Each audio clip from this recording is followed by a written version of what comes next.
إن الحمد لله نحمده ونستعينه ونستغفره ونعوذ بالله من شرور أنفسنا ومن سيئات أعمالنا من يهده الله فلا مضل له ومن يضلل فلا هادي له وأشهد أن لا إله إلا الله وحده لا شريك له وأشهد أن محمدا عبده ورسوله يا أيها الناس اتقوا ربكم الذي خلقكم من نفس واحدة وخلق منها زوجها وبث منهما رجالا كثيرا ونساء واتقوا الله الذي تساءلون به والأرحام إن الله كان عليكم رقيبا يا أيها الذين آمنوا اتقوا الله حق تقاته ولا تموتن إلا وأنتم مسلمون يا أيها الذين آمنوا اتقوا الله وقولوا قولا سديدا يصلح لكم أعمالكم ويغفر لكم ذنوبكم ومن يطع الله ورسوله فقد فاز فوزا عظيما أما بعد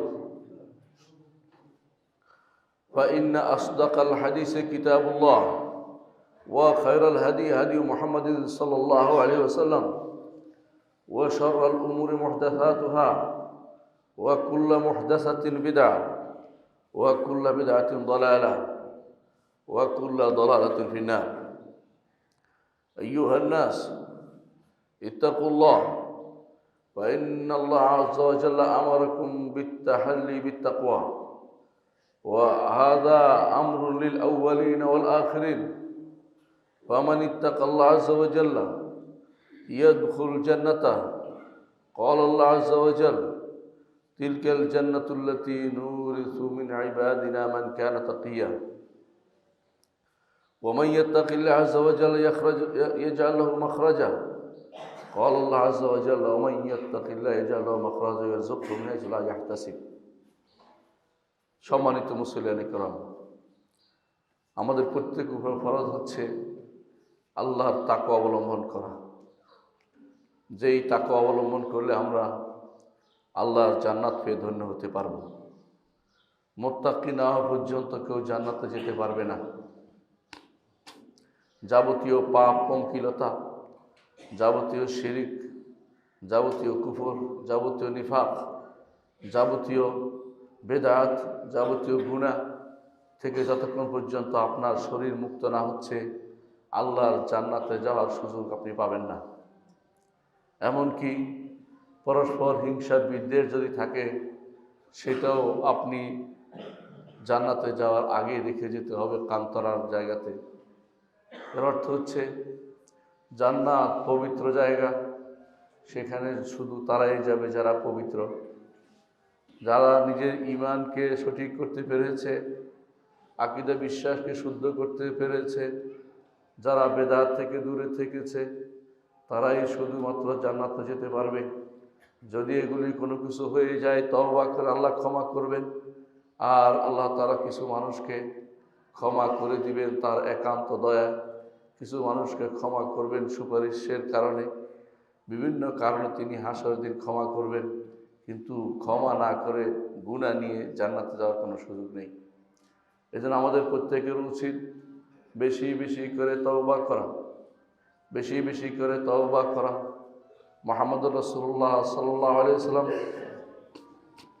যখনই খুতবা দিতে দাঁড়াতেন তখনই তাকওয়ার 3টি আয়াতের কথা বলতেন সেটা আজকে আমি এবং খতিবরা সাধারণত তেলাওয়াত করে থাকে তাকওয়ার 3টি আয়াত মুহাম্মদুর রাসূলুল্লাহ সাল্লাল্লাহু আলাইহি ওয়াসাল্লাম এই তাকওয়ার আয়াতগুলি পড়তেন কেন তাকওয়া যদি কাঙ্ক্ষিত মানে না হয় তাহলে যে কোনো সময় আপনি আটকা পড়ে যাবেন যে কোনো জায়গায় মৃত্যুর পর থেকে শুরু করে অনেকগুলো ঘাট আছে প্রতি ঘাটেই আপনার বিপদ আছে একটা আছে একটা বড় ভয়াবহ তবে যে ব্যক্তি প্রথম ধাপ কবরের প্রশ্নের উত্তর দিতে পারবে সেই ব্যক্তি কোনো বিপদে পড়বে না পরবর্তী জীবন তার সুন্দর হবে কবরের প্রথম প্রশ্নই হচ্ছে মান রাব্বুকা ওয়া মা দীনুকা ওয়া মান নবিয়ুকা রব কে তোমার তাওহীদ প্রতিষ্ঠা করে এসেছো কিনা,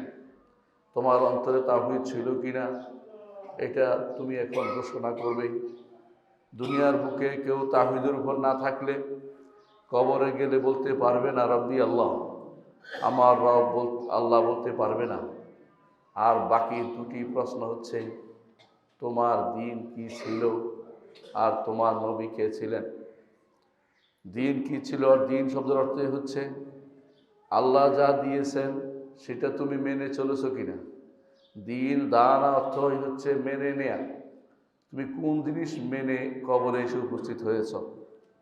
কবরে আসার আগে দুনিয়াতে থাকতে কোন নীতির উপর চলেছ, ইসলামের উপর চলেছ কিনা।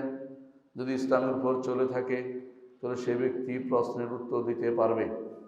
আর ইসলামের উপর যদি না চলে থাকে তাহলে সেই সময় প্রশ্নের উত্তর মুখ দিয়ে আসবে না। ইসলামের উপর চলার জন্য ইসলামকে জানতে হবে, ইসলামকে মানতে হবে এবং ইসলামকে নিজের জীবনের সর্বক্ষেত্রে প্রয়োগ করতে হবে। ইসলাম ছাড়া অন্য কোনো দিন আল্লাহ দেননি। আল্লাহ বলেছেন ইন্না দীন ইনদাল্লাহিল ইসলাম, আল্লাহর কাছে একমাত্র দিন হচ্ছে ইসলাম।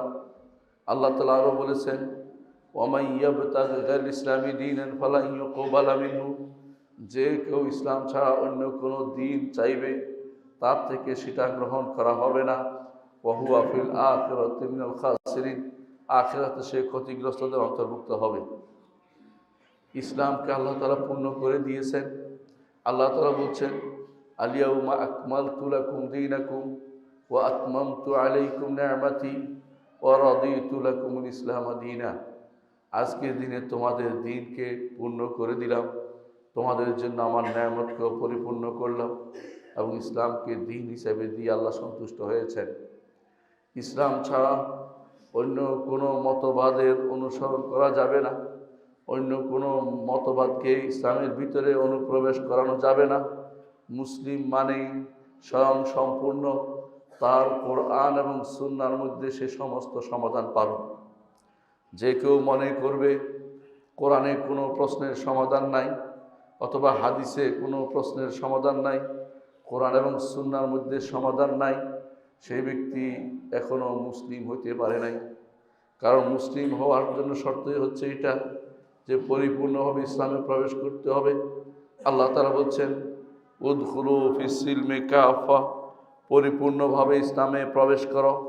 যদি ইসলাম পরিপূর্ণ দিন হয়ে থাকে, ইসলাম যদি দীনুন কামেল হয়ে থাকে, ইসলাম যদি কোনো সমস্ত মানুষের জন্য আল্লাহর পক্ষ থেকে দেয়া নেয়ামত হয়ে থাকে, তাহলে সেখানে মানুষের কোনো তন্ত্র আসতে পারে না, মানুষের কোনো কিছু সেখানে ঢুকতে পারে না।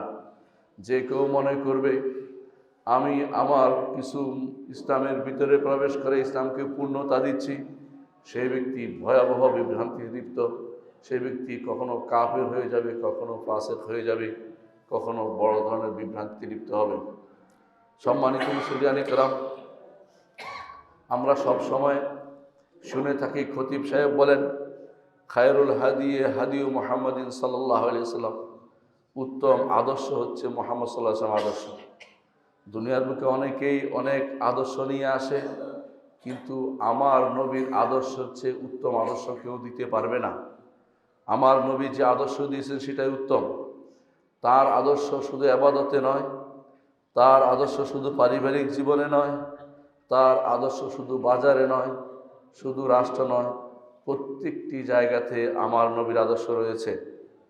এজন্য এই আয়াত যখন একজন ইহুদি শুনলেন আল-ইয়াউমা আকমালতু লাকুম দীনাকুম ওয়া আতমামতু আলাইকুম নি'মাতি, তখন ইহুদি বলছিল ওমর রাদিয়াল্লাহু আনহুকে, হুযায়ফা ইবনে ইয়ামান রাদিয়াল্লাহু আনহুকে, যদি আমরা জানতাম আমাদের দিনে যদি এরকম কিছু থাকতো, আমরা এরকম ঘোষণার দিনকে ঈদের দিন বানিয়ে ফেলতাম। কারণ তাদের কোনো দিনের মধ্যে পূর্ণতা নেই। তারা যে বিকৃত দিন অনুসরণ করে, ইহুদি নাসারাদের দিন আল্লাহর দেয়া দিন নয়, নিজেদের বানিয়ে নেয়া দিন, সেই দিনের মধ্যে পূর্ণতা নেই। নাসারাদের দিনের মধ্যে পূর্ণতা নেই, কিন্তু আল্লাহ তাআলা আমাদেরকে দিনের মধ্যে পূর্ণতা দিয়েছেন, সব রকমের দিনের পূর্ণতা দিয়েছেন। যতটুকু আল্লাহ তাআলা দিয়েছেন আমাদেরকে অতটুকুই আমাদের দিন পূর্ণতা পেয়েছে। বাইরের কেউ কোনো কিছু দিয়ে আমাদের দিনকে পূর্ণতা দিতে পারবে না, এটা বিশ্বাস করতে হবে।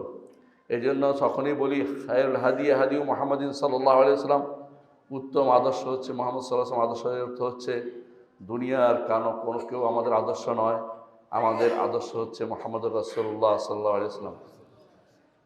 সাহাবায়ে কেরামের মর্যাদা এই জন্য হয়েছে যে তারা রসুলের আদর্শ অনুসরণ করেছে।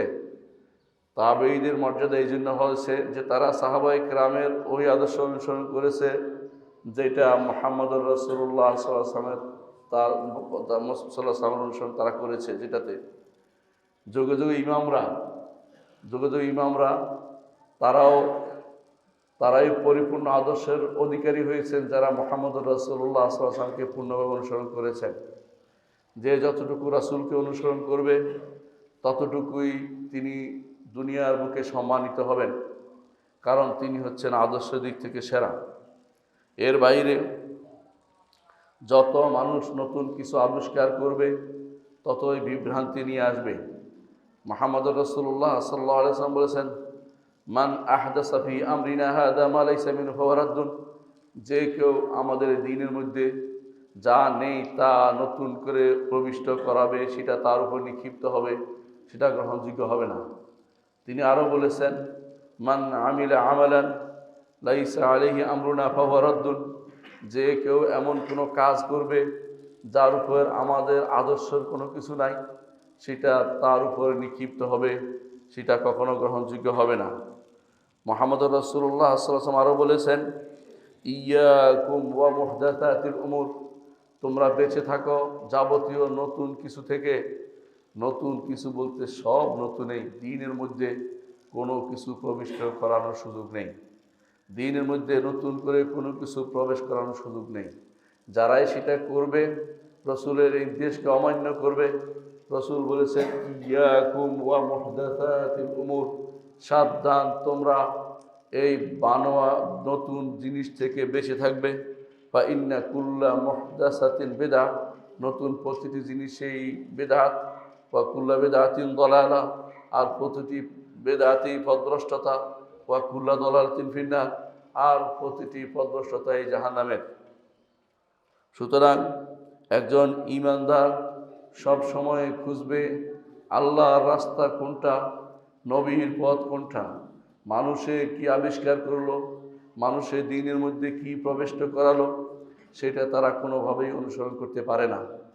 আল্লাহ তাআলা কোরআনে কারীম বলেছেন, ওয়া আন্না হাযা সিরাতী মুস্তাকিমান ফাত্তাবিউহু ওয়া লা তাত্তাবিউস সুবুলা ফাতাফাররাকা বিকুম আন সাবিলিহি, আর এ হচ্ছে আমার পথ, এই পথটি অনুসরণ করো, এই পথটি তোমাকে জান্নাতের পথে নিয়ে যাবে। ওয়া লা তাত্তাবিউস সুবুলা, এর আশেপাশে যে পথগুলো আছে সেগুলো অনুসরণ করো না, সেগুলি তোমাকে আল্লাহর পথ থেকে দূরে সরিয়ে দিবে। মুহাম্মদুর রাসূলুল্লাহ সাল্লাল্লাহু আলাইহি ওয়াসাল্লাম একদিন তিনি একটি সরল রেখা আঁকলেন, লম্বা রেখা আঁকলেন। তারপর তিনি বললেন, এটা হচ্ছে আল্লাহর পথ, এই পথে যে চলবে সে জান্নাতে যেতে পারবে। তারপর তিনি এই রেখার আশেপাশে বিভিন্ন রকমের রেখা আঁকলেন, এর বিভিন্ন আশেপাশে পাশাপাশি অনেকগুলো রেখা এঁকে বললেন, এই পথগুলি শয়তানের পথ।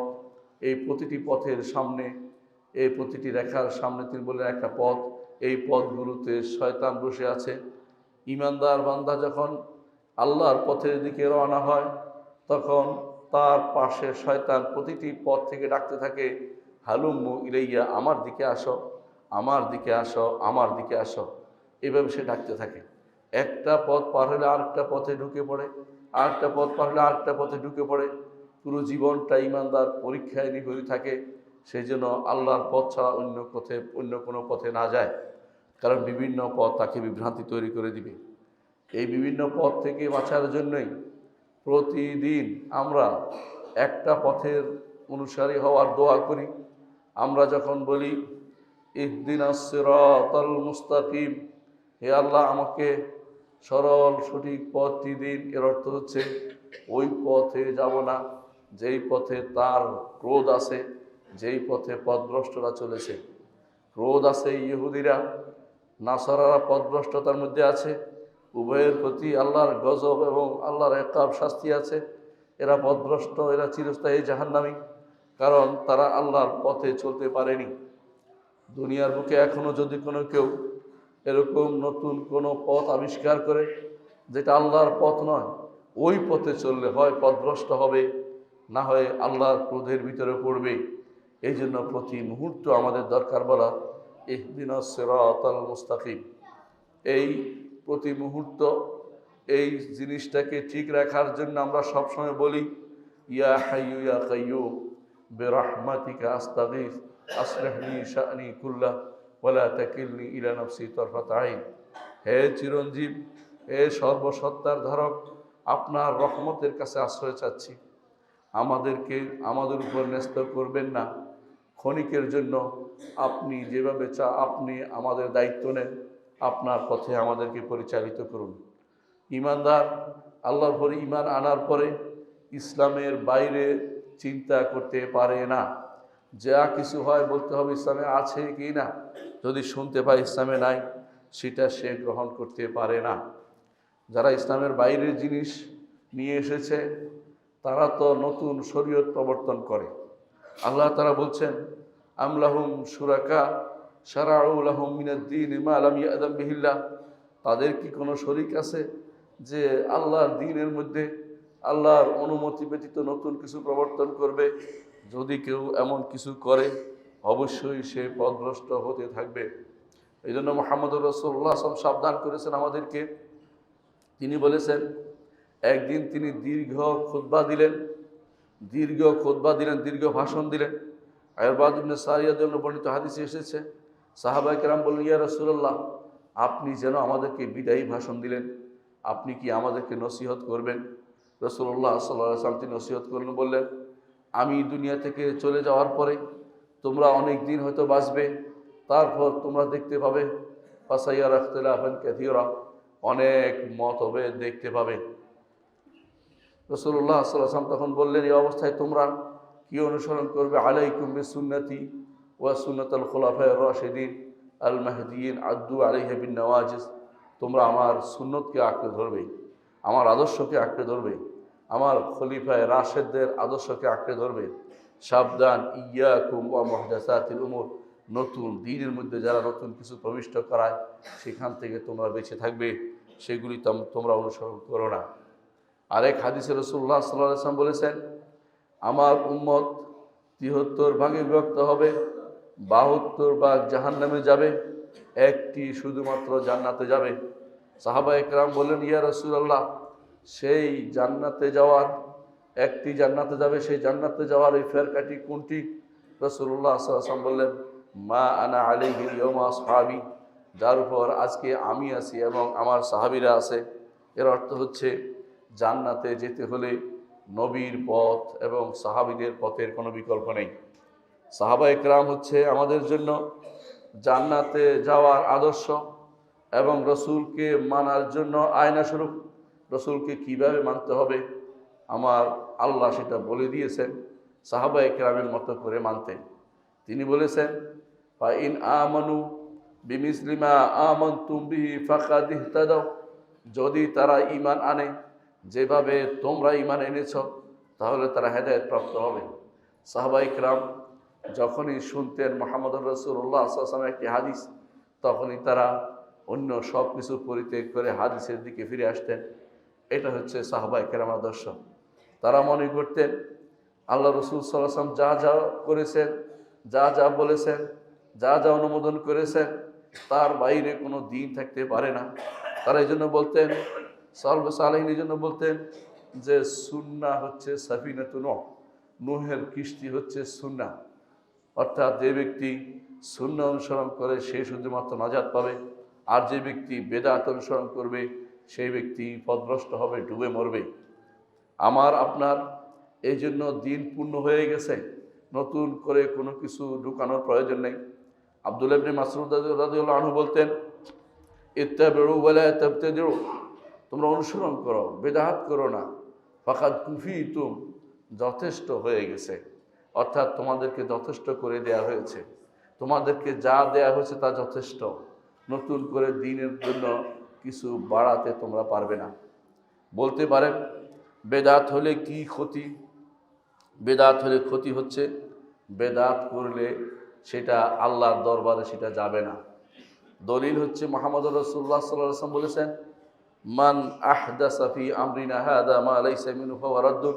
যে কেউ আমাদের দ্বীনে নতুন কিছু প্রবিষ্ট করাবে সেটা তার উপর নিক্ষিপ্ত হবে। অনেকে হয়তো বলতে পারেন নতুন কিছু প্রবিষ্ট করাচ্ছি না, অন্য জিনিস যা আছে বৈধ জিনিস আনে সেখানে ঢুকাচ্ছি, সেটাও গ্রহণ করা হবে না। কারণ রাসূলুল্লাহ সাল্লাল্লাহু আলাইহি ওয়াসাল্লাম অন্য হাদিসে বলেছেন, মান আমিলা আমালান লাইসা আলাইহি আমরুনা ফাহুয়া রাদ্দুন। যে আমল রসুল করেননি সে আমলও নিক্ষিপ্ত হবে তার উপরে, আল্লাহর দরবারে সেটা যাবে না, গ্রহণ করা হবে না। আপনারা জানেন সালাতের মধ্যে যে রুকুতে কোরআন তেলাওয়াত পড়া নিষিদ্ধ। আপনি যদি মনে করেন কোরআন তেলাওয়াত তো ভালো কাজ, করলেও অসুবিধা কি, সেটা কখনো গ্রহণযোগ্য হবে না। কারণ আমার নবী রুকুর মধ্যে মুহাম্মদ রাসূলুল্লাহ সাল্লাল্লাহু আলাইহি ওয়াসাল্লাম তিনি রুকুর মধ্যে কোরআন তেলাওয়াত করা শিক্ষা দেননি, সুতরাং কোরআন তেলাওয়াত সেখানে করা যাবে না। আজকে যদি আপনি আরাফার মাঠে গিয়ে বসে থাকেন কোনো সওয়াব হবে না, কিন্তু যদি জিলহজের 9 তারিখ বিকালবেলা বসেন আপনার হজ হয়ে যাবে। কিন্তু আজকে যদি আপনি কান্নাকাটিও করেন কোনো কাজ হবে না। এই জন্য দিন হচ্ছে ইত্তেবায়ের নাম, অনুসরণের নাম। দিন কোনো নতুন করে কোনো কিছু করার নাম নয়। দ্বিতীয়ত যে কারণে আপনি বেদাত করবেন না, প্রথম কারণ হচ্ছে বেদাত করলে সেটা আপনার উপর নিক্ষিপ্ত হবে, সে আমল কবুল হবে না। দ্বিতীয় কারণ হচ্ছে বেদাত করলে এটা কুফরির দিকে নিয়ে যাবে, এটা কবিরা গুনাহ হবে। বেদাত করা কবিরা গুনাহ, বড় ধরনের গুনাহ। কারণ আপনি এমন কাজ করেছেন যেটা রসুল করেননি, এমন জিনিস পথ দেখিয়েছেন যে পথ রসুল দেখাননি, এই কাজ আপনি করার অধিকারী নন। তৃতীয়ত বেদাত করলে বড় বিপদ হচ্ছে বেদাত হয় বাড়ানো নয় কমানোর মাধ্যমে হয়, হয় বাড়িয়ে দেয় না একটু কমিয়ে দেয়। আর যে কেউ কোনো কিছু বাড়াবে বা কমাবে সে তো আল্লাহর শরীয়তকে পরিবর্তন করে। আল্লাহর শরীয়তকে যারা পরিবর্তন করে তারা তো ঈমানের উপর থাকতে পারে না, ঈমানদার থাকতে পারে না। আল্লাহর শরীয়ত পরিবর্তনকারী ব্যক্তি ঈমানদার নয়। তাই বলে কি প্রত্যেক বেদাতি কাফের? না। যে ইচ্ছাকৃত পরিবর্তন করে, ইচ্ছাকৃত জেনে শুনে সে কাফের। আর যে ব্যক্তি না জেনে বুঝে করে সে ব্যক্তি ফাসিক এবং গুনাহগার। গুনাহ থেকে মুক্ত সে নয়, গুনাহ থেকে মুক্ত সে নয়। ভালো মনে করে দিলেও সে ব্যক্তি গুনাহ থেকে মুক্ত হতে পারবে না। মুহাম্মদ রাসূলুল্লাহ সাল্লাল্লাহু আলাইহি ওয়াসাল্লামের সাহাবীরা এই জন্য বলতেন প্রতিটি বেদাতই পথভ্রষ্টতা। যদিও মানুষ এটাকে ভালো মনে করে, কোনো বেদাতের মধ্যে হাসানা বলতে কিছু নেই, মানে ভালো কোনো বেদাত হতে পারে না। কারণ রসুল বলছেন কুল্লু বিদআতিন দালালা, প্রত্যেকটি বেদাতই পথভ্রষ্টতা। চতুর্থ যে ক্ষতিকর দিক হচ্ছে যে বেদাতের মাধ্যমে মুসলিমদের মধ্যে ভিন্নতা, মতভিন্নতা এবং মতভেদ প্রচুর পরিমাণে ছড়িয়ে পড়ে। দ্বীনের মধ্যে মুসলিমদের মধ্যে দলাদলি ছড়িয়ে পড়ে। সাহাবায়ে কেরাম কিভাবে এক দেহ এক প্রাণ ছিলেন আপনারা জানেন। একে অপরের প্রতি ভালোবাসার কোনো কমতি ছিল না। আল্লাহ তাআলা কোরআনে কারিমে তাদের প্রশংসা করে বলেছেন, ওয়ায়ুথিরুনা আলা আনফুসিহিম ওয়ালাউ কানা বিহিম খাসাসা। তাদের পেটে ক্ষুধা থাকলেও নিজে না খাইয়ে অন্যদের খাওয়াতেন তারা। নিজের সম্পদ ভাগ করে আনসাররা মুহাজিরদেরকে দিয়ে দিয়েছিলেন। অথচ দেশ ভিন্ন ছিল, এক দেশ থেকে আরেক দেশের দূরত্ব ছিল 400 কিলোমিটার। এত দূরত্বের মানুষরা যখন হিজরত করে এসেছে তাদেরকে তারা তাদের মন উজাড় করে সব কিছু দিয়ে দিয়েছে। অন্তরের মধ্যে এ ব্যাপারে কোনো তাদের সামান্যতম দ্বিধা হয়নি, আমাদের সম্পদ আরেকজনকে কেন দেব। কারণ এটা হচ্ছে ভালোবাসার নমুনা। তারা বলে নাই যে ওরা তো আনসার, ওরা তো মুহাজির, আমরা তো আনসার। ওরা তো মক্কাবাসী, আমরা তো মদিনাবাসী।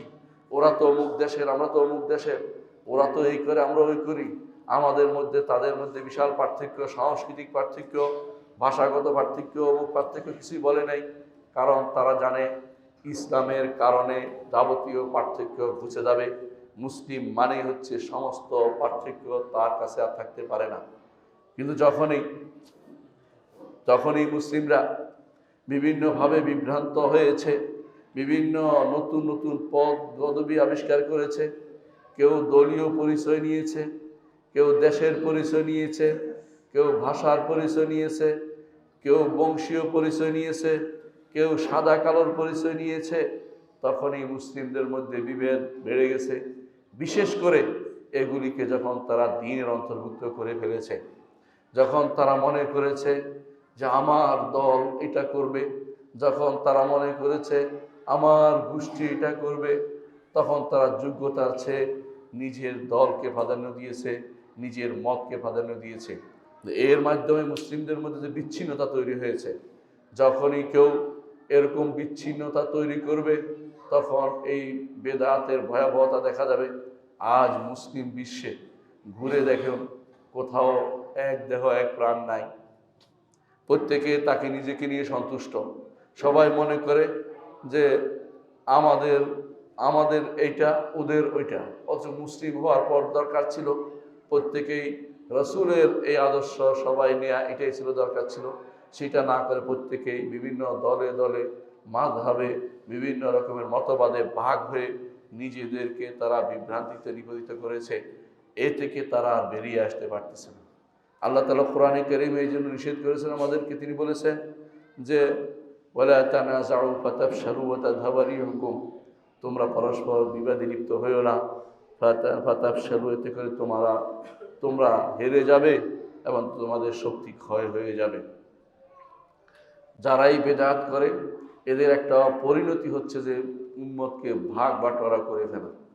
এখন হয়তো দেখবেন কেউ মিলাদ পার্টি, কেউ দেখবেন লাইলাতুল বরাত পার্টি, কেউ দেখবেন যে তিনি মেরাজ পার্টি, মানে এক একজন এক এক রকম। কেউ বলবে আমরা 4 কোণার টুপি পরি, কেউ বলে 5 কল্লি, কেউ বলে গোল টুপি, কেউ লম্বা টুপি। ইসলামকে এইভাবে তারা বিভিন্ন সিম্বল দিয়ে ভাগ বাটোয়ারা করে নিয়েছে। এইটা হচ্ছে বেদাতের ক্ষতিকর দিকের মধ্যে ভয়াবহ ক্ষতিকর দিক। একই পরিবারে একজন এক দল, আরেকজন আরেক দল করছে, অথচ ইসলামের কোনো দলাদলই নেই। ইসলামের দলীয় চিন্তা ইসলাম কোনোদিন ঢুকায়নি। আমাদের মধ্যে কাফেররা দলীয় চিন্তা ঢুকিয়ে দিয়েছে। এই দলীয় চিন্তা ঢুকানোর কারণে একই পরিবারে মানুষ বিভিন্নভাবে দলে দলে ভাগ হয়ে গেছে। ইসলামে কখনো দলীয় চিন্তা ছিল না। ভালো করে চিন্তা করে দেখুন, দলীয় চিন্তা এসেছে যখনই মানুষ মুহাম্মদুর রাসূলুল্লাহ সাল্লাল্লাহু আলাইহি ওয়াসাল্লাম আদর্শ থেকে দূরে সরে গেছে, তখনই তাদের মধ্যে দলীয় চিন্তা এসেছে। এবং কারো 11 দফা, কারো 31 দফা, কারো 20 দফা, কারো 40 দফা, দফায় দফায় ভাগ হয়ে গেছে। মুহাম্মদুর রাসূলুল্লাহ সাল্লাল্লাহু আলাইহি ওয়াসাল্লামের সুন্নতকে কে কত বেশি বাস্তবায়ন করবে সে ব্যাপারে তাদের মধ্যে কোনো আগ্রহ লক্ষ্য করা যায় না। সুতরাং এই বিদআতের মারাত্মক ক্ষতিকর দিক হচ্ছে তারা মুসলিমদের মাঝে বিভক্তি তৈরি করে দিয়েছে। মুসলিমরা ভাগ বাটোয়ারা হয়ে গেছে। এই বিদআত থেকে বের না হলে মানুষ কেউ আর সঠিক পথে একত্র হইতে পারবে না। এক হতে হলেই আপনাকে তাওহীদে আসতে হবে এবং সুন্নায় আসতে হবে। এক আল্লাহর ইবাদত করতে হবে এবং এক নবীর অনুসরণ করতে হবে। এটা হলে আপনি অবশ্যই আবার ঐক্য করতে পারবেন। এর বাইরে যাবতীয় ঐক্য বিভ্রান্তি ছাড়া কিছুই নয়। কোনো রকমের মার্চ করা, কোনো রকমের বাতি জ্বালানো, কোনো রকমের মিছিল করা, কোনো রকমের অমুক কিছু করা, এগুলির মাধ্যমে কোনোদিন ঐক্য প্রতিষ্ঠিত হবে না। মুসলিমদের ঐক্য হবে তাওহীদ এবং সুন্নাহর মাধ্যমে। যে ব্যক্তি তাওহীদের অনুসরণ করতে পেরেছে সেই ব্যক্তি শুধুমাত্র আল্লাহর ইবাদত করে, আর যে ব্যক্তি সুন্নাহর অনুসরণ করে সেই ব্যক্তি বেদাত করে না। এই দুইটা যদি কারো কাছে মিলে যায়, তাওহীদ এবং সুন্নাহ, তাহলে পৃথিবীর যে কোনো দেশে থাকুক একরকমই আপনি দেখতে পাবেন। যখনই আপনি সুন্নত দিয়ে সালাত আদায় করেন, যখন আপনি সৌদি আরব যান সেখানে দেখেন কেউ সুন্নত দিয়ে সালাত আদায় করছে, আপনার মনটা ভরে যায় যে সুন্নতের উপর সবাই আছে। আবার একই মসজিদে দেখবেন একজন আপনার কথা শুনে না, আমার কথা শুনে না, নিজের মন মতো চলছে, সেই ব্যক্তি সুন্নাহ অনুসরণ করছে না। ঐক্য সেখানে হারিয়ে গেছে। ঐক্য আর কোনোদিন হবে না, কারণ আপনি সালাতের মধ্যে ঐক্য করতে পারেন নাই, পায়ে পায়ে মিলিয়ে দাঁড়াতে পারেন নাই, কাঁধে কাঁধে মিলে দাঁড়াতে পারেন নাই, সাহাবায়ে কেরামের সুন্নতকে অনুসরণ করতে পারেননি। আপনি কি মনে করছেন কিভাবে ঐক্য করবেন? এই ঐক্যের ডাক পিঠা ছাড়া কিছুই নয়। সুন্নাহ এবং তাওহীদ এর মাধ্যমে শুধু মুসলিমদের ঐক্য অনুষ্ঠিত হবে। যতদিন যায় এটার মাধ্যমে ঐক্য হবে, কারণ এর বাইরে অন্য কোনো পদ্ধতি ঐক্য হলে আল্লাহ এবং তার রাসূলের পদ্ধতিতে ঐক্য নয়, সে ঐক্য মাঠে মারা যাবে, কোনো কাজে লাগবে না। পঞ্চম যে সমস্যা বেদাত করলে তা হচ্ছে, বেদাত করার অর্থ হচ্ছে বেদাত নিয়ে ব্যস্ত থাকবে আর আল্লাহর নবী যে সুন্নত দিয়েছে সুন্নত থেকে দূরে থাকবে। কারণ ইসলাম হচ্ছে পরিপূর্ণ, ইসলাম হচ্ছে পরিপূর্ণ। পরিপূর্ণ যেটা আছে সেখানে নতুন করে কোনো কিছু ঢুকানো যায় না। একটা পরিপূর্ণ গ্লাসে নতুন করে পানি ঢুকাইতে পারবেন না। একটু পানি ঢুকালে ভিতর থেকে একটু পানি পড়ে যায়, এটা পরীক্ষিত সত্য। সলাতের পরে যদি মুনাজাত দেওয়া শুরু করেন, আজকারগুলি বাদ পড়ে যায়। সলাতের পরে মুনাজাত দিলে জিকিরগুলো বাদ পড়ে যায়। তেমনিভাবে কখনো যদি আপনি জিকির বানান, রসুলের দেয়া জিকিরটা বাদ পড়ে যাচ্ছে। আপনি কিছু বানাবেন না, আপনি শুধু অনুসরণ করবেন। এই জন্য যদি কেউ বেদাত করে সুন্নতকে হারিয়ে ফেলে, সুন্নতকে হারিয়ে ফেলে। এই জন্য বেদাত করা যাবে না। ষষ্ঠ যেই কারণে বেদাত করা যাবে না সেটা হচ্ছে, যেই ব্যক্তি বেদাত করে, বেদাত তার এমন যে গুনাহ থেকেও ভয়াবহ। কেন ভয়াবহ? গুনাহকারী তার মধ্যে অনুশোচনা আছে, তার মধ্যে একটা পাপবোধ আছে। সে মনে করে আমি অন্যায় করেছি, সে তওবা করে। কিন্তু বেদাতকারী মনে করে আমি কোনো অন্যায় করিনি, আমি ঠিকই আছি। সবাইকে বেদাত উদ্বুদ্ধ করছে, নিজেও নষ্ট হয়েছে, অন্যকেও নষ্ট করছে। এই জন্য বেদাতকারী ভয়াবহ বিপদের মধ্যে আছে, কারণ সে তওবা করতে পারে না, তার তওবা নাই। বেদাতকারী তওবা করে না। মরার সময়ও সে ঠিকই মাজারের জন্য মানত করে যায়, মরার সময় সে কবরের জন্য মানত করে যায়, মরার সময় সে পীরের আশায় বসে থাকে, পীর তাকে ইমানের বাক্য শোনাবে। মরার সময় সে মনে করে তার কবরে পীরে এসে তাকে প্রশ্নের উত্তর দিয়ে দিবে মরার সময়, এবং সে আরও বিশ্বাস করে মরার সময় হাসরের মাঠে কোনো পীর জাহাজ নিয়ে আসবে। এই জাতীয় বিশ্বাস নিয়ে সে মারা যায়। অর্থাৎ বেদাতকারী কোনোদিন আল্লাহর দিকে ফিরে আসতে পারে না। বেদাত এই জন্য যে কোনো গুনাহ থেকেও ভয়াবহ। যে ব্যক্তি চুরি করে তার মধ্যে অপরাধবোধ আছে, যে ব্যক্তি বেবিচার করে সে অন্ধকারে করে, বলতে চায় না কারো কাছে, অপরাধবোধ আছে। কিন্তু যে ব্যক্তি বেদাত করে তারটা অত্যন্ত ভয়াবহ, কারণ সে অপরাধবোধে লিপ্ত হয় না, সে গুনাহ করতে উজ্জীবিত হয়ে যায়, বেদাত প্রচার করতে সময় নষ্ট করে। সপ্তম যে ভয়াবহতা বেদাতে তা হচ্ছে, বেদাত করার মাধ্যমে আপনি দ্বীনের মধ্যে আপনি মনে করছেন যে দ্বীন অপূর্ণাঙ্গ, আপনি দ্বীনকে পূর্ণ করে দিলেন, নাউজুবিল্লাহ। অথচ আল্লাহ তাআলা দ্বীনকে পূর্ণ করে দিয়েছেন। এই জন্য ইমাম মালিক রহমতুল্লাহ আলাইহি বলেছেন, দুনিয়ার বুকে যখনই কেউ বেদাত করে, তখন সে যেন মনে করলো যে মুহাম্মদুর রাসূলুল্লাহ সাল্লাল্লাহু আলাইহি ওয়াসাল্লাম রেসালত মানুষের কাছে পৌঁছান নাই, আমি শুধুমাত্র সেটা পৌঁছে দিচ্ছি, নাউজুবিল্লাহ। মুহাম্মদুর রাসূলুল্লাহ সাল্লাল্লাহু আলাইহি ওয়াসাল্লাম তিনি বিদায় হজের ভাষণে বলেছিলেন, আলা হাল বাল্লাগতু, আলা হাল বাল্লাগতু, আলা হাল বাল্লাগতু, আমি কি তোমাদের কাছে পৌঁছে দিয়েছি কিনা, আমি কি তোমাদের কাছে পৌঁছে দিয়েছি কিনা। তিনি হাত দিয়ে ইঙ্গিত করছিলেন, আর সবাই বলছে আল্লাহুম্মা নাআম, অবশ্যই আল্লাহ তাআলাকে সাক্ষী রেখে বলছি, অবশ্যই আপনি আমাদের কাছে অবশ্যই আল্লাহর দ্বীনকে পৌঁছে দিয়েছেন। তখন মুহাম্মদুর রাসূলুল্লাহ সাল্লাল্লাহু আলাইহি ওয়াসাল্লাম তিনি উপরের দিকে আঙ্গুল দিয়ে বলেছেন, আল্লাহুম্মা ফাশহাদ, আল্লাহ আপনি সাক্ষী থাকুন, এদেরকে সাক্ষী হিসাবে আপনি গ্রহণ করুন যে আমি আমার দায়িত্ব পালন করেছি। মুহাম্মদুর রাসূলুল্লাহ সাল্লাল্লাহু আলাইহি ওয়াসাল্লামের দায়িত্ব ছিল পৌঁছে দেয়া, দ্বীনকে পূর্ণ করে দেয়া। দ্বীনকে পূর্ণ না করে তিনি দুনিয়া থেকে যান নাই। আল্লাহ তাআলা এই দ্বীনকে পূর্ণতা দিয়েছেন। রাসূলের হাদিসে এটাই যে আল্লাহ তাআলা এই দ্বীনকে পূর্ণতা দিবেন, এই দ্বীনকে তিনি পূর্ণ করে দিয়েছেন। যে ব্যক্তি বেদাত করে সে মনে করে সে দ্বীন পূর্ণ নয়, সে পূর্ণ করতে গেছে। এই জন্য বেদাত করার অর্থ হচ্ছে দ্বীনকে পূর্ণ করতে যাওয়া, আর দ্বীনকে পূর্ণ করতে যাওয়ার কোনো অনুমতি আমাদের নাই। ইমাম মালিক রহমতুল্লাহ আলাইহি বলতেন যে জিনিস সাহাবাদের যুগে দ্বীন হয় নাই, যে জিনিস রাসূলের যুগে দ্বীন হয় নাই, কিয়ামত পর্যন্ত সেটা আর দ্বীন হবে না। আপনি যে কোনো কাজই করে জিজ্ঞাসা করবেন রাসূলের যুগে ছিল কিনা, সাহাবীদের যুগে ছিল কিনা এটা আপনার প্রশ্নের জায়গা, কারণ না হলে সেটা কোনোদিন দিন হতে পারে না। অষ্টম যে সমস্যা বেদাত করলে তা হচ্ছে আপনি পথভ্রষ্টতাকে প্রমোট করলেন, কারণ রসুলের কথাই হচ্ছে প্রতিটি বেদাতি পথভ্রষ্টতা, আর আপনি পথভ্রষ্টা প্রমোট করলেন। আরেকটি সমস্যা হচ্ছে এর সাথে এটা হচ্ছে অপরের বোঝা বহন করলেন, অর্থাৎ গুনার বোঝা বহন করলেন। যেই ব্যক্তি বেদাত করে সে তো গুনাহ করে, সে তো পথভ্রষ্টতা চালায়। এই ব্যক্তির এই বেদাতের কারণে যত মানুষ এই বেদাত অনুসরণ করবে তত মানুষের গুনাহ সে বহন করবে। এটা আমার কথা নয়, মুহাম্মদ রাসূলুল্লাহ সাল্লাল্লাহু আলাইহি ওয়াসাল্লাম বলেছেন, মান সান্না ফিল ইসলামি সুন্নাতান সাইয়্যাতান ফালাহু উযরুহা ওয়া উযরু মান আমিলা বিহা ইলা ইয়াউমিল কিয়ামা মিন গায়রি আন ইউনকাসা মিন আওজারিহিম শাইআন। যত মানুষ আমল করবে তাদের গুনাহ থেকে কিছু কমবে না, কিন্তু তাদের গুনাহ কমবে না, কিন্তু যত মানুষকে আপনি গুনার পথ দেখিয়েছেন সবার বোঝা আপনাকে বহন করতে হবে। মুহাম্মদ রাসূলুল্লাহ সাল্লাল্লাহু আলাইহি ওয়াসাল্লাম উদাহরণ দিয়েছেন, তিনি বলেছেন জগতের বুকে যত হত্যা হয় সম পরিমাণ গুনাহ আদমের প্রথম সন্তানের উপর গিয়ে পড়ে, কারণ সে প্রথম দুনিয়াতে হত্যার পথ দেখিয়েছে। তেমনিভাবে যারা এই বেদাত করবে, আকীদাগত বেদাত হোক অথবা আমলগত বেদাত হোক, দুটেই আছে। আকীদাগত বেদাত যেমন কেউ শিয়া হয়েছে, খারেজি হয়েছে, অথবা জাবারি হয়েছে, কাদারি হয়েছে, অথবা নতুন কোনো পথ নিয়ে মাতামাতি করছে, নতুন কোনো পথ দেখানোর চিন্তায় বিভোর হয়েছে, মনে করেছে যে আমি তো ভালোই করছি, নাউজুবিল্লাহ।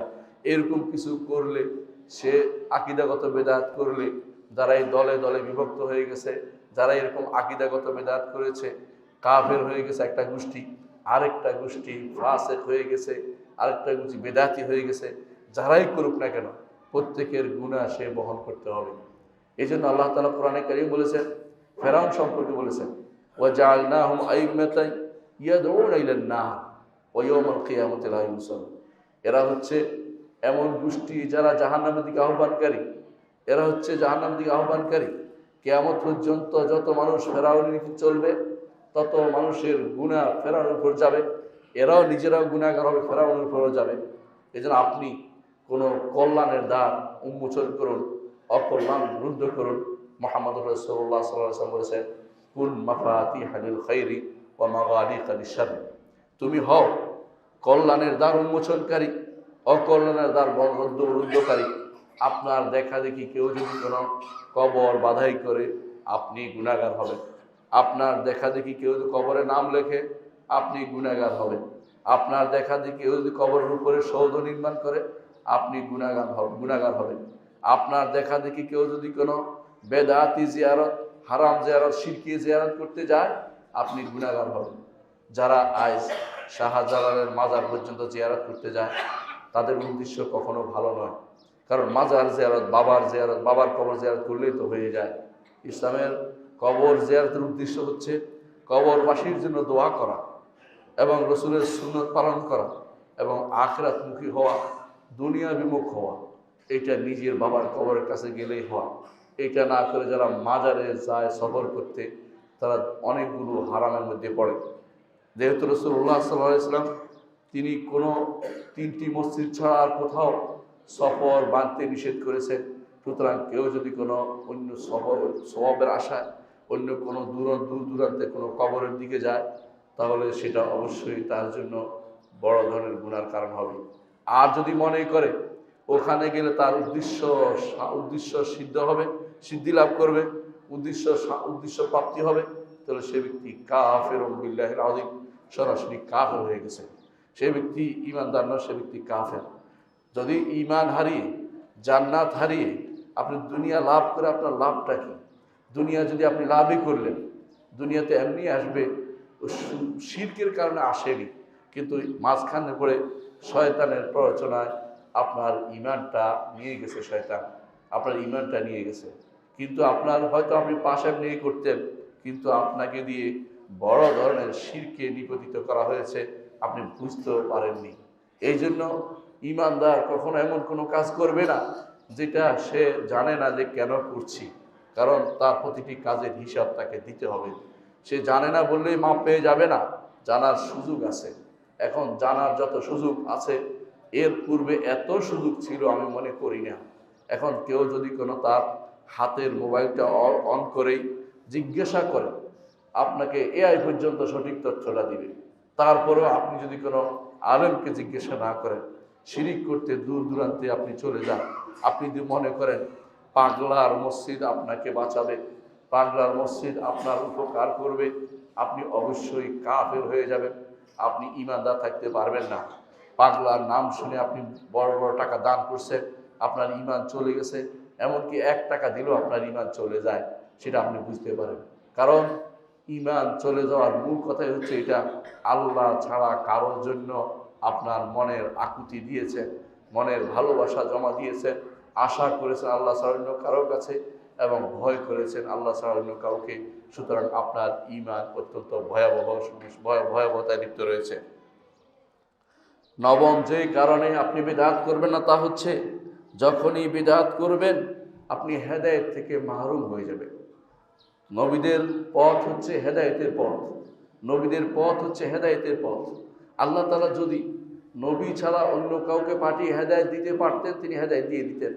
নবীদের দিয়েই তিনি হেদায়েতের পথটা দেখিয়েছেন। আল্লাহ তার নবী এবং কোরআন বাণী দিয়েছেন, নবী এবং তাদের হাতে বাণী দিয়েছেন। কেউ নবী পেয়েছে, কেউ নবীর হাতের বাণী পেয়েছে। এটাই হলো স্বাভাবিক।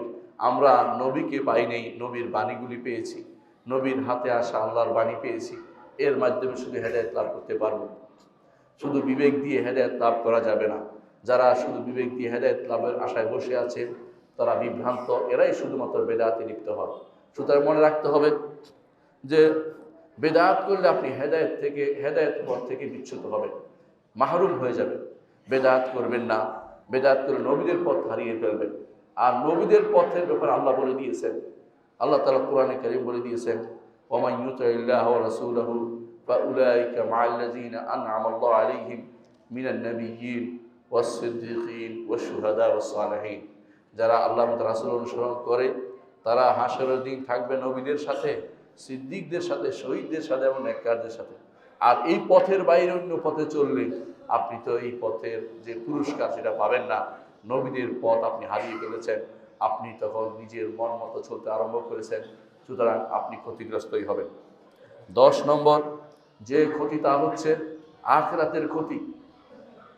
আখিরাতের বড় ক্ষতি হচ্ছে হাসরের মাঠ, সূর্য মাথার উপর থাকবে, এক একজন ঘরমাক্ত হতে থাকবেন, পানির পিপাসা লাগবে, পানির দরকার হয়, কিন্তু পানি পাচ্ছেন না। আপনি যাবেন মুহাম্মদ রাসূলুল্লাহ সাল্লাল্লাহু আলাইহি ওয়াসাল্লাম হাউজ থেকে পানি পান করতে, আপনাকে তাড়িয়ে দেওয়া হবে। কেন তাড়িয়ে দেওয়া হবে? বলা হবে ইন্নাকা লা তাদরি মা আহদাসু বা'দাক, হে নবী আপনি জানেন না তারা আপনার পরে কি নতুন জিনিস আবিষ্কার করেছে। এর অর্থ হচ্ছে যে ব্যক্তি বেদাত চালু করবে সেই ব্যক্তি রসুলের হাউস থেকে পানি পান করতে পারবে না।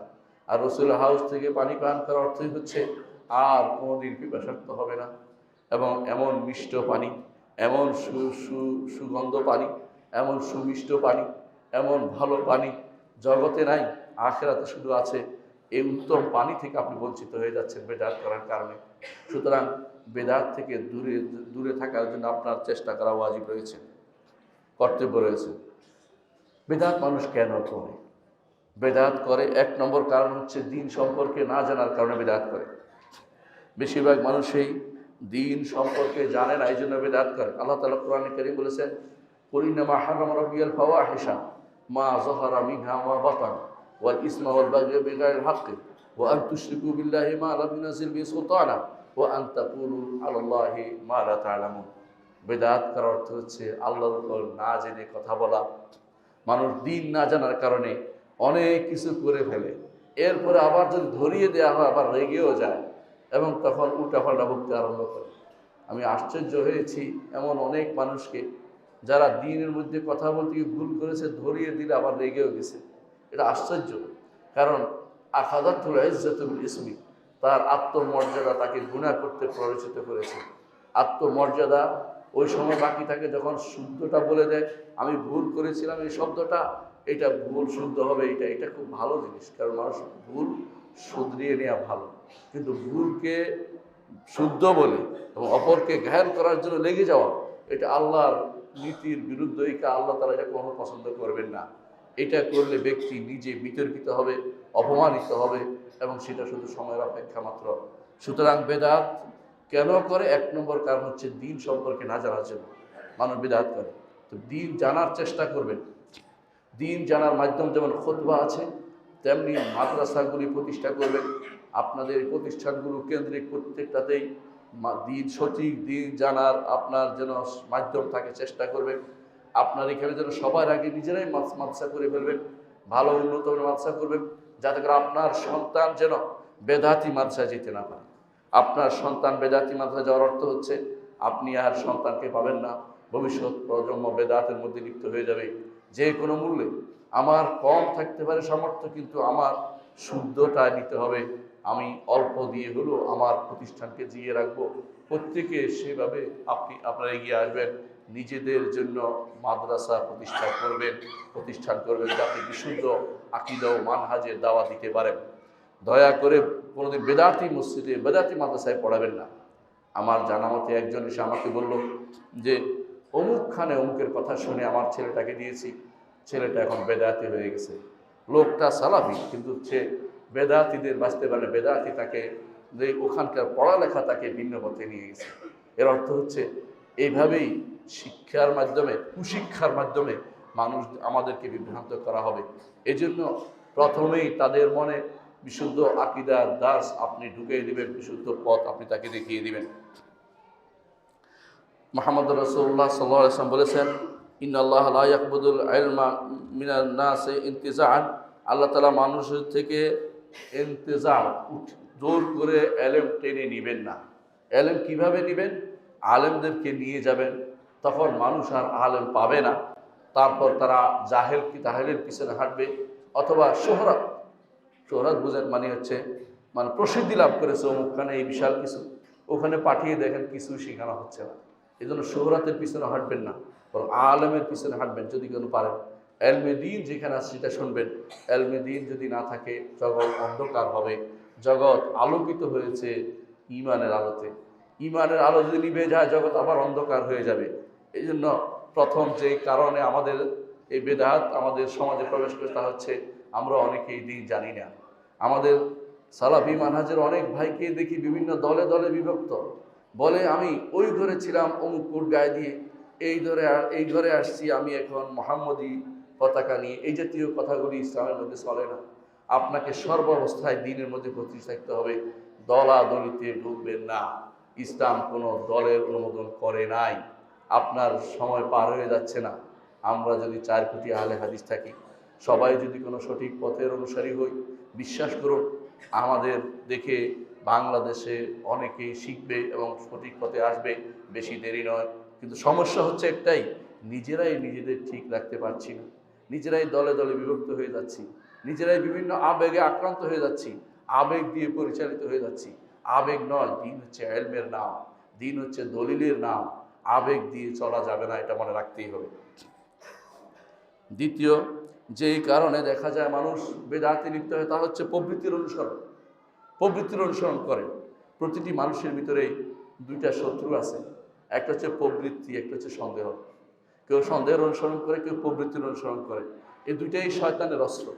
এই 2টাই ইমাম কাইয়্যিম রাহমাতুল্লাহ বলেন, 2টাই শয়তানের অস্ত্র। এই 2টি অস্ত্রকেই ইলম দিয়ে, এই 2টি অস্ত্রকেই শরীয়ত দিয়ে, 2টি অস্ত্রকেই সুন্নাহ দিয়ে প্রতিহত করতে হবে। কারণ হচ্ছে যত বেশি প্রবৃত্তির অনুসরণ করবেন, তত আপনি বিভ্রান্ত হবেন। আল্লাহ তাআলা কোরআনে কারীম বলছেন, ওয়ালা তুতি মান আগফালনা কলবাহু আন যিকরিনা ওয়াত্তাবা হাওয়া। হে নবী, আপনি অনুসরণ করবেন না এমন কারো যেই ব্যক্তি তার অন্তরকে গাফেল করে রেখেছে, দিন পড়ে না, দিন থেকে বিমুখ হয়ে আছে। ওয়াত্তাবা হাওয়া, প্রবৃত্তির অনুসরণ করে চলেছে, তার অনুসরণ করবেন না। আমার নবীকে আল্লাহ নিষেধ করে দিচ্ছেন, নবী সেটা করবেন না। নবী দ্বারা নিষেধ করার অর্থ হচ্ছে আমাদেরকে সাবধান করা। এমন কারো অনুসরণ করবো না যারা দিন থেকে বিমুখ, শরিয়া মানা তাদের থেকে আমরা কখনো তাদের অনুসরণ করবো না। আল্লাহ তাআলা কোরআন কারীমে অন্যত্র বলেছেন, ফাইল্লাম ইস্তাজিবু লাকা, যদি তারা আপনার ডাকে সাড়া না দেয়, অর্থাৎ মুহাম্মদুর রাসূলুল্লাহ সাল্লাল্লাহু আলাইহি ওয়াসাল্লাম আদর্শ মানতে তারা না চায়, তাহলে কেন মানে না? ফাইলাম আন্নামা ইত্তাবিউনা আহওয়াহুম, জেনে রাখুন তারা তো তাদের প্রবৃত্তির অনুসরণ করছে। হয় সুন্নাহ নয় প্রবৃত্তি, হয় রাসূলের আদর্শ নয় প্রবৃত্তির অনুসরণ। আল্লাহ এইভাবে ভাগ করে দিয়েছেন। ফা'লাম আন্নামা ইত্তাবাউনা হাওয়াহুম। তারপর আল্লাহ তাআলা বলছেন ওমান আদাল্লু মিম্মান ইত্তাবা হাওয়াহু বিগাইরি হুদাম মিনাল্লাহ। যে ব্যক্তি প্রবৃত্তির অনুসরণ করে আল্লাহর হেদায়েতকে একপাশে রেখে আল্লাহর যে হেদায়েতকে অনুসরণ না করে প্রবৃত্তির অনুসরণ করে, তার চেয়ে বড় পথভ্রষ্ট আর কেউ নেই। সূরা কাসাসের মধ্যে আল্লাহ তাআলা বলেছেন। আল্লাহ তাআলা আরো বলেছেন আফারাআইতা মান ইত্তাখাযা ইলাহাহু হাওয়াহু। আপনি কি তাকে দেখেননি যে ব্যক্তি তার প্রবৃত্তিকে আল্লাহ বানিয়ে ফেলেছে? অর্থাৎ প্রবৃত্তি যা বলে তা শোনে, কারণ আল্লাহর কথাই তো শুনতে হয়। সে না করে যে ব্যক্তি প্রবৃত্তির অনুসরণ করে সে তো প্রবৃত্তিকে আল্লাহ বানিয়ে ফেলেছে। এই যে আল্লাহ তাআলা বলছেন আফারাআইতা মান ইত্তাখাযা ইলাহাহু হাওয়াহু, প্রবৃত্তিকে ইলাহ বানিয়ে নিয়েছে। তারপর আল্লাহ তাআলা বলছেন ওয়াদাল্লাহুল্লাহু আলা ইলমিন, জানার পরেও সে পথভ্রষ্ট হয়েছে, কারণ প্রবৃত্তি তাকে সঠিক পথে আসতে দেয়নি। ওয়া খাতামা আলা সামঈহি ওয়া কলবিহি, তার কানের উপরে এবং তার কলবের উপরে মোহর মেরে দেওয়া হয়েছে। ওয়া জাআলা আলা বাসারি গিশাওয়া, তার চোখের উপরে পর্দা দিয়ে দেওয়া হয়েছে। ফামান ইয়াহদি মিন বাদিল্লাহ, আল্লাহ তাআলা যদি হেদায়েত না দেয় কে কাকে হেদায়েত দিতে পারবে? আফালা তাযাক্কারুন, একটু কি চিন্তা গবেষণা করবে না? একটু তোমরা শিক্ষা নিবে না? সূরা জাসিয়া 23 নম্বর আয়াতে আল্লাহ সেটা বলেছেন। সুতরাং বোঝা গেল যে একজন মানুষ যখন প্রবৃত্তির অনুসারী হয়ে যায় তখন সে সুন্নাহর পথে থাকতে পারে না, বেদাতের অনুসরণ করে চলে। বেদাতের অনুসরণ করার আরেকটা কারণ হচ্ছে বড় বড় নেতাদের অনুসরণ করা, বড় বড় শেখদের অনুসরণ করা, বড় বড় আকাবেরদের অনুসরণ করা। যারা এই বেদাত করে দেখবেন যে তারা তাদের বিশেষ শেখ আছে। মুহাম্মদ রাসূলুল্লাহ সাল্লাল্লাহু আলাইহি ওয়াসাল্লাম সাহাবায়ে কেরাম বাদ দিয়েও তাদের বড় বড় কি আছে, ইমাম আছে, অমুক বড় বড় শেখ আছে, অমুকের নামের পিছনে এত লম্বা টাইটেল আছে, ওইগুলি তারা গ্রহণ করতে চায়। মুহাম্মদ রাসূলুল্লাহ সাল্লাল্লাহু আলাইহি ওয়াসাল্লামের আদর্শকে তারা পাশ কাটিয়ে যেতে চায়। আল্লাহ তাআলা কোরআনে কারিমে তাদের সম্পর্কে বলেছেন ওয়াইযা কিলহুম তাআলা ইলা মা আনজালাল্লাহ, যখন তাদেরকে বলা হয় আসো ওইটার দিকে যেটা আল্লাহ নাজিল করেছেন, ওইটা রাসূল যা রাসূল দিয়েছেন, ক্বালু হাসবুনা মা ওয়াজাদনা আলাইহি আবাআনা, তারা তখন বলে আমরা আমাদের পিতা মাতাকে যার উপর পেয়েছি সেটা যথেষ্ট। এখনো তাই। আশেপাশে আপনি দাওয়াত দিতে যান, বলতে আমাদের হুজুর কি ভুল করেছিল, আমাদের হুজুর এই বুজুর্গি ছিল, আমাদের হুজুর এই ভালো ছিল, আমাদের হুজুরের এই কথা দোয়া করছিল পানি পড়ে গেছে আসমান থেকে, এই জাতীয় কথা দিয়ে তারা আপনাকে বিভ্রান্ত করবে। এরা কার কাজই হচ্ছে এটাই যে তারা তাদের পূর্বপুরুষদের অনুসরণ করে, কোরআন এবং সুন্নাহর অনুসরণ করতে তারা চায় না। চতুর্থ যে কারণে মানুষ বেদাত করে তা হচ্ছে মানুষ আকলকে প্রাধান্য দেয় কোরআন এবং সুন্নাহর উপর, বিবেককে প্রাধান্য দিচ্ছে কোরআন এবং সুন্নাহর উপর। একবার আব্দুল্লাহ ইবনে মাসউদ রাদিয়াল্লাহু আনহু তার ঘরে বসা ছিলেন, এমন সময় আবু মুসা আশআরী রাদিয়াল্লাহু আনহু বললেন আবু আব্দুর রহমান, আমি মসজিদে কিছু লোককে দেখেছি যে তারা একবার বলছে সুবহানাল্লাহ 100 বার পড়ো, আলহামদুলিল্লাহ 100 বার পড়ো, গোল হয়ে বসে এখন যেমন হালকা জিকির হয় না এরকম আর কি। হালকা জিকির এখন কত 5 লাখ সোয়া লাখ বার, এই সমস্ত জিনিস সবই বিদআত। তো আব্দুল্লাহ ইবনে মাসউদ দেখলেন যে, বলেন যে কি বলেছিস, কি করেছিস তুই? বলে আমি কিছু করিনি। বলে আপনি কিছু করেন না মানে? তিনি যেভাবে সেভাবে দৌড়ে গেলেন, যাই বললেন যে মুহাম্মদ রাসূলুল্লাহ সাল্লাল্লাহু আলাইহি ওয়াসাল্লামের আদর্শ, তার কাপড় চোপড় কিছু এখনো নষ্ট হয় না, এখনই তোমরা নতুন জিনিস আবিষ্কার করেছ, নাকি হেদায়েত তোমরা আলাদাভাবে পেয়েছ? তখন তারা কি বললো আবু আব্দুর রহমান, আমি তো ভালোই চাচ্ছি, মানে বিবেক দিয়ে ভালো নির্ধারণ করছে, আল্লাহ এবং তার রাসূলের দেয়া পদ্ধতি অনুসরণ করছে না। বিবেক দিয়ে ইবাদতের মধ্যে ভালো নির্ধারণ করা যাবে না। বিবেকে চাইলেও যে আমি 33 বার 33 বার না করে আমি যদি কোনো 35 বার 32 বার করি ফজরের সালাতের পরে, এই জিকির গ্রহণযোগ্য হবে না, কারণ আপনাকে রাসূল 33 বারে বলছে সেভাবে থাকতে হবে।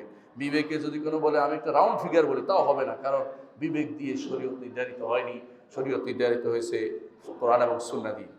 পঞ্চম যে কারণে অনেকেই পথভ্রষ্ট হয়, তাদের এই কারণটা হচ্ছে তারা কি করে, যে সমস্ত আয়াতের মধ্যে তাদের বুঝতে অসুবিধা হয়, কিছু আয়াত আছে বুঝতে অসুবিধা হয়, সেগুলিকে নিয়ে তারা থাকবে। যে সমস্ত আয়াত স্পষ্ট সেগুলি অনুসরণ করে না, তারা তো সবসময় অনুসরণ করবে সন্দেহের অনুসরণ তারা থাকবে। যারা এই সন্দেহের পিছনে সারাদিন দৌড়াবে তারা বিভ্রান্ত হবে এবং পথভ্রষ্ট হবে। ষষ্ঠ যে কারণে মানুষ পথভ্রষ্ট হয় তা হচ্ছে বেদাতীদের সাথে চলা। বেদাতীর সাথে চললে অনেক সময় দেখবেন যে আপনি আর হক পথ পাচ্ছেন না, কারণ তার সাথে কথা বলতে গেলে আপনাকে হিসাব রেখে কথা বলবে, বন্ধুত্ব নষ্ট হয়ে যাবে। বন্ধুত্ব নষ্ট হয়ে যাওয়ার পরে আপনি এখন তার হক কথা বলতেছেন না। অনেক সময় এটাই আমরা দেখতে পাই, অনেকেই কি করে দেখতে পাই আমরা, আমাদের চোখের সামনে অনেকে দেখছি আমরা, বেদাতি বলে বিখ্যাত, যারা সরাসরি আকীদা বিরোধী, তাদের সাথে একসাথে বসে বিভিন্ন রকম অনুষ্ঠান করে। এরকম সালাফিদের মধ্যে এমন কোনো যুবকদেরকে দেখতে পাওয়া যায় আমার চোখের সামনে। এগুলি দুর্ভাগ্যজনক, এগুলি দিয়ে ইসলামের কোনো উপকার হবে না, নিজেকে অপমানিত করার কোনো কারণ হয় না। হক কথা বলতে পারে না, তারা আমাদের সামনে হক কথা বলতে পারে না। ধীরে ধীরে তাদের কথা অনুসারে মেনে নিতে হয় যে তারা তো কিছু না কিছু ভালো আছে। না, বেদাতের কোনো কিছু ভালো নেই, বেদাতের কোনো ভালো প্রশংসা করা যাবে না। আপনার হক নিয়ে আপনাকে প্রস্তুত থাকতে হবে। এটি আমরা দেখতে পাই, আল্লাহ তাআলা বলছেন ওয়াইযা রাআইতাল্লাযীনা ইয়াখুযুনা ফি আয়াতিনা ফাআরিদ আনহুম, যারা আমাদের আয়াত সম্পর্কে উচ্চবাচ্য করে, আমাদের নির্দেশ সম্পর্কে, তাদের সাথে বসবেন না।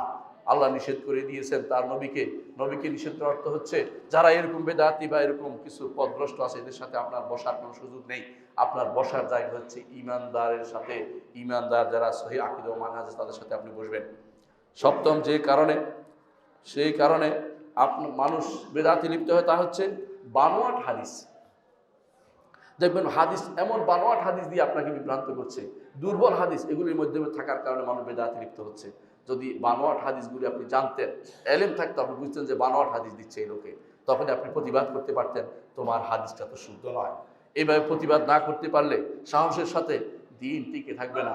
ইমাম আহমদ ইবনে হাম্বলের কাছে একজন এসে বললেন যে আমি সিদ্ধান্ত নিয়েছে কারোর বিরুদ্ধে কিছু বলবো না, কারণ গীবত হয়ে যাবে। আহমদ ইবনে হাম্বল বললেন যে আমিও চুপ থাকি আর তুমি চুপ থাকো, আর দিন গোল্লায় চলে যাক। এই সমস্ত তোমার কে শিক্ষা দিছে? হকটা বলতে হবে। বানোয়াট হাদিসের পর বলতে হবে এটা বানোয়াট হাদিস, এটা দুর্বল হাদিস বলতে হবে। সাহস করে আপনাকে বলা দরকার রয়েছে, কারণ আপনি হচ্ছেন সহিহ হক এবং পথের অনুসারী। আপনি চুপ থাকলে দুনিয়ার সব চুপ মেরে যাবে, এটা হতে পারে না। আপনি হকের কথা বলবেন।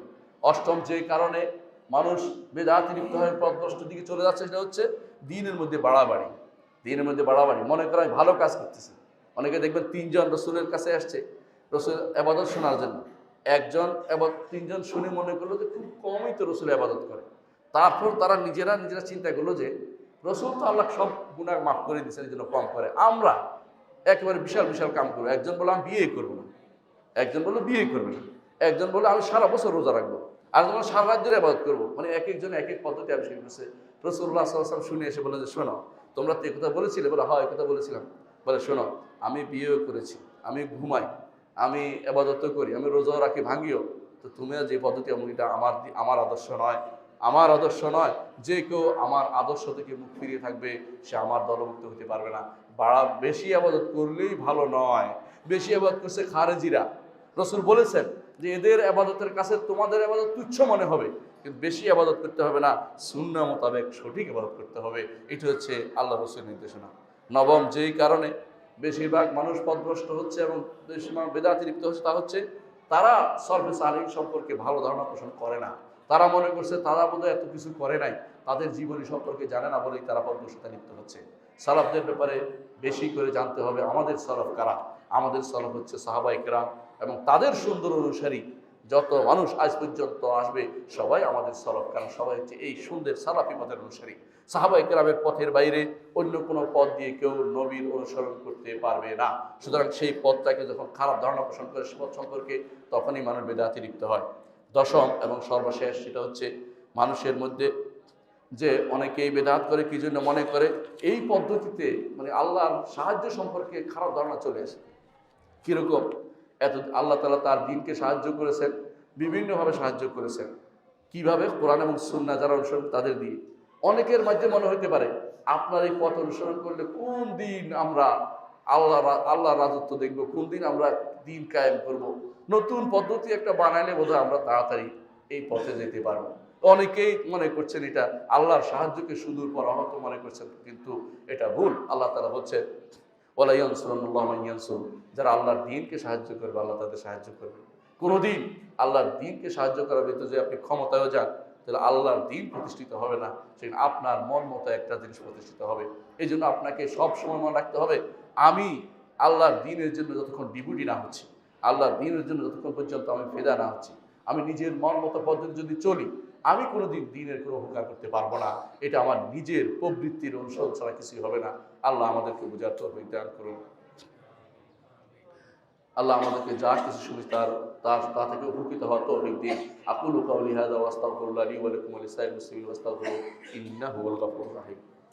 ইন্নাল হামদালিল্লাহ নাহমাদুহু ওয়া নাস্তাঈনুহু ওয়া নাস্তাগফিরুহু ওয়া নাউযু বিল্লাহি মিন শুরুরি আনফুসিনা ওয়া মিন সাইয়্যাতি আমালিনা। মান ইয়াহদিহিল্লাহু ফালা মুদিল্লা লাহু ওয়া মান ইউদ্লিল ফালা হাদিয়া লাহু। ওয়া আশহাদু আল লা ইলাহা ইল্লাল্লাহ ওয়াহদাহু লা শারীকা লাহু ওয়া আশহাদু আন্না মুহাম্মাদান আবদুহু ওয়া রাসূলুহু। আম্মা বা'দ। সম্মানিত মুসলিয়ান ইকরাম, বেদাতের মধ্যে একটি বড় বেদাত সামনে আসছে। এই জন্যই দ্বিতীয় খুতবায় আলোচনা করতে চাচ্ছি। সেই বেদাতটা দেখবেন, এই বেদাতের জন্য যেন সারা বাংলাদেশ উঠে পড়ে লেগেছে। এটা হচ্ছে নেসফে মিন শাবানের বেদাত বা লাইলাতুল বরাতের বেদাত। লাইলাতুল বরাত নামে কোনো কিছু ইসলামে নাই। ইসলামে আছে লাইলাতুল কদর, ইসলামে আছে লাইলাতুল কদর। আর লাইলাতুল কদর হচ্ছে রমাদান মাসের শেষ দশক। কোরআনে কারিমে আল্লাহ তাআলা লাইলাতুল কদর সম্পর্কে বলেছেন, লাইলাতুল কদরে খায়রুম মিন আলফি শাহর, হাজার মাসের থেকে উত্তম হচ্ছে লাইলাতুল কদর। আর আল্লাহ তাআলা কোরআনে কারিম বলেছেন, ইন্না আনজালনাহু ফি লাইলাতিন মুবারাকা, আমি এই কোরআনকে নাযিল করেছি মুবারক রাত্রিতে। এই মুবারক রাত্রি হচ্ছে লাইলাতুল কদর। এই মুবারক রাত্রি এই মাসে নয়, শাবান মাসে নয়। শাবান মাসে এই দিনটি কোনো ইবাদত দিয়ে খাস করা বেদাত। এই দিনটির পরের দিন অর্থাৎ এই রাত্রির পরের দিন অর্থাৎ 15 তারিখে কোনো রোজা রাখা, একান্তভাবে রোজা রাখা বেদাত হবে। যদি আগে থেকে কেউ তার অভ্যাস ছিল কীরকম 13, 14, 15 সে রোজা রাখে, তাহলে সে রাখতে পারবে, কারণ সেইটা অতিরিক্ত কিছু সে এখানে দাবি করছে না। এর বাইরে এই রাত্রিতে কোনো ইবাদত নাই, এই পরের দিন কোনো সিয়াম নাই। যে যারা এই বানোয়াট হাদিস, আমরা বলেছিলাম যে বানোয়াট হাদিসের অনুসরণ করে বেদাত মানুষ আসে, এগুলি সবই বানোয়াট হাদিস। যেখানে বলা হয়েছে যে রাত কিয়াম করো, দিনের রোজা রাখো, এগুলো সব বানোয়াট হাদিস। যদি কোনো হাদিস কেউ শুদ্ধ বলতে পারে, একটাই বলতে পারে যে এই রাত্রিতে আল্লাহ তাআলা ক্ষমা করেন, আল্লাহ তাআলা এই রাত্রিতে ক্ষমা করেন যারা মুশরিক নয় এবং যারা মুশাহিদ নয়, একে অপরের প্রতি বিদ্বেষ পোষণ করা ক্ষমা করেন। এইটাকে কেউ কেউ হয়তো হাদিসটাকে হাসান বলেছেন, কিন্তু এর বাইরে কোনো ইবাদতের কথা আমার নবী থেকে বর্ণিত হয়নি। কোনো আতশবাজি, কোনো বড় বড় গরু জবাই, হ্যাঁ, এরপরে খাওয়ার দাওয়ার, মসজিদে আলোকিত করা, মসজিদে এসে ইবাদত করা, এগুলি সম্পূর্ণরূপে বেদাত, কোনো সন্দেহ নাই। যে কেউ এগুলি করবে সে ব্যক্তি বেদাতকে প্রমোট করছে। আপনাদের উচিত হবে এগুলিকে নিষেধ করা, যে এগুলি ইসলামী শরীয়তে নেই। আপনারা সেদিন কিছুই করবেন না। সালাত পড়ার পরে, এশার সালাত পড়ার পরে যা তাহাজ্জুদের পড়ার উদ্দেশ্য তাহাজ্জুদ পড়বেন, না হলে শুধু শুয়ে ঘুমিয়ে যাবেন, মনে হয় যেন কিছুই হয় নাই। এভাবে আপনাদেরকে কাটাতে হবে, কারণ বেদাতের প্রমোট করা যাবে না, বেদাতের কথা শোনাই যাবে না, বেদাতকে কোনোভাবেই উস্কে দেওয়া যাবে না। আশা করি বিষয়টি বুঝতে পেরেছেন। আল্লাহ ওয়াসাল্লু আলা সাইয়্যিদিল বাশারিয়া মুহাম্মদ ইবনে আবদুল্লাহ কামা আমারাল্লাহু আযজা ওয়া জাল্লা ফি কিতাবিহি ওয়া তানাবি মালাইকাতুল মুসাব্বিহাতিল কুদসি ওয়া তাল্লাতা বিকুম আইয়ুহাল মুমিনুন ফাকালা তাআলা মুখবিরান ওয়া আমিরা ইন্নাল্লাহা ওয়া মালাইকাতাহু ইউসাল্লুনা আলান নবী ইয়া আইয়ুহাল্লাযিনা আমানু সাল্লু আলাইহি ওয়া সাল্লিমু তাসলিমা ওয়া ক্বালা আন-নাবিয়্যু সাল্লাল্লাহু আলাইহি ওয়াসাল্লাম মান সাল্লা আলাইহি মারাতান সাল্লাল্লাহু আলাইহি বিআশরান আল্লাহুম্মা সাল্লি আলা মুহাম্মাদ ওয়া আলা আলি মুহাম্মাদ কামা সাল্লাইতা আলা ইব্রাহিম ওয়া আলা আলি ইব্রাহিম ইন্নাকা হামিদুম মাজিদ আল্লাহুম্মা বারিক আলা মুহাম্মাদিন ওয়া আলা আলি মুহাম্মাদিন কামা বারাকতা আলা ইব্রাহিম ওয়া আলা আলি ইব্রাহিম ইন্নাকা হামিদুম মাজিদ اللهم ارض عن الخلفاء الراشدين ابي بكر وعمر وعثمان وعلي وعن سائر الصحابه والتابعين رضوان الله عليهم اجمعين اللهم اغفر لنا ولاخواننا الذين سبقونا بالايمان ولا تجعل في قلوبنا غلا للذين امنوا ربنا انك رؤوف رحيم اللهم اغفر لنا اجمعين اللهم اغفر لنا اجمعين আল্লাহ আমাদের সবাইকে আপনি ক্ষমা করে দিন। আল্লাহ আমাদের সবার বিপদ থেকে উদ্ধার করে দিন। আল্লাহ আমাদের অসুস্থতাকে সুস্থতা দান করুন। আল্লাহ আমাদের সবাইকে অসুস্থতা থেকে সুস্থতা দান করুন। আল্লাহ আমাদেরকে আপনার পথে পরিচালিত করুন। আল্লাহ আমাদেরকে সুন্নাহর পথে রাখুন। আল্লাহ আমাদেরকে বেদাত থেকে দূরে রাখুন। আল্লাহ আমাদেরকে আপনার পথে দাঁড়ি হিসেবে কবুল করুন। আল্লাহ আমরা যেন সবাইকে দাওয়াতের পথে উজ্জীবিত করতে পারি, তৌফিক আমাদের দিন। আল্লাহ আমাদেরকে দাড়ি বানিয়ে দিন। আল্লাহ আমাদেরকে আপনার পথের পথিক বানান। আল্লাহ আমাদের মধ্যে যারা মারা গেছে তাদেরকে আপনি ক্ষমা করে দিন। আল্লাহ আমাদের মধ্যে যারা সঠিক পথে দাওয়াত, তাদেরকে আপনি সহযোগিতা করুন। আল্লাহ আমাদের মধ্যে যারা কোনো বিপদে উদ্ধার করে দিন। আল্লাহ আমাদের যুবকদেরকে দিনের পথে পরিচালিত করুন। বৃদ্ধদেরকে দিনের উপর রাখুন। আল্লাহ আমাদেরকে মৃত্যুর সময় ঈমানের সাথে আমাদের মৃত্যু দিবেন এবং আমাদের জীবনের সমস্ত গুণ আপনি ক্ষমা করে দিন। আল্লাহ আমাদের মেয়েদেরকে সঠিক পথে রাখুন। আল্লাহ মেয়েদেরকে হেসমত দিন। আল্লাহ তাদেরকে দিন বুঝার তৌফিক দান করুন। আল্লাহ তাদেরকে ফিতনা বানিয়ে দিবেন না আমাদের জন্য। আল্লাহ আমাদেরকে আপনার পথে পরিচালিত করুন। আল্লাহুম্মা ইগফির ওয়ারহাম ওয়া আনতা খায়রুর রাহিমিন। ইবাদাল্লাহ রাহিমাকুমুল্লাহ। ইন্নাল্লাহা ইয়া'মুরু বিল আদলি ওয়াল ইহসানি ওয়া ইতা'i যিল কুরবা ওয়া ইয়ানহা আনিল ফাহশা'i ওয়াল মুনকারি ওয়াল বাগই ইয়া'iযুকুম লা'আল্লাকুম তাযাক্কারুন ওয়া লাযিকরুল্লাহি আকবার। আল্লাহু ইয়া'লামু মা তাসনাউন।